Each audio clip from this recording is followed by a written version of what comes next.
Bonjour à toutes et à tous les amis, on se retrouve aujourd'hui pour un nouveau Vous voulez aller à Disneyland qui parlera de l'hôtel Cheyenne, un des deux hôtels bas de gamme de Disney, mais qui est très bien thématisé. Je vais débuter par les trois qualités que j'ai relevées pour cet hôtel. Déjà, il a un très bon rapport qualité-prix, et c'est pas mal. Ensuite, son décor digne d'un western qui vous plonge vraiment dans l'ambiance. Et c'est la différence entre l'hôtel Santa Fe et celui-là par rapport aux autres hôtels. Ils ont tout un complexe en extérieur qui nous plonge dans un environnement. Ensuite, c'est sa récente rénovation avec de nouvelles chambres sur le thème de Toy Story. Passons aux chambres qu'il y a dans l'hôtel. Je précise qu'il n'y a pas de suite et que toutes les chambres se ressemblent. On a pour commencer la chambre Texas qui a deux versions, une avec deux lits doubles et une avec un lit double et un lit geekogne. Elles font toutes deux parties des nouvelles chambres de l'hôtel. Ensuite, on a les chambres Dakota qui sont pareilles avec un changement. Elles sont situées à proximité de la réception, des restaurants et des autres services de l'hôtel. Et pour finir, les chambres Wyoming qui sont les mêmes mais qui bénéficient de plus de tranquillité de par leur proximité avec la rivière et donc des parcs. Passons maintenant aux restaurants de cet hôtel qui, avec le Santa Fe, sont les seuls à posséder un Starbucks à l'intérieur même de l'hôtel. En restaurant,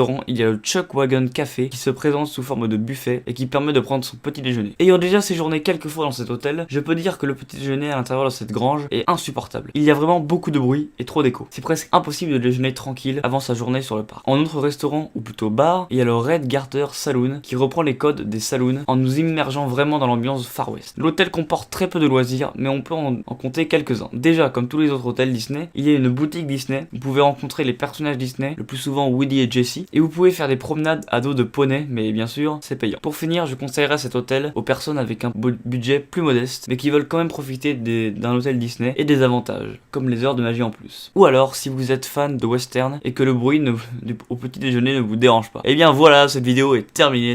On se retrouve bientôt pour un nouveau Vous voulez aller à Disneyland et pour d'autres aventures. Je vous dis à la prochaine, abonnez-vous et salut!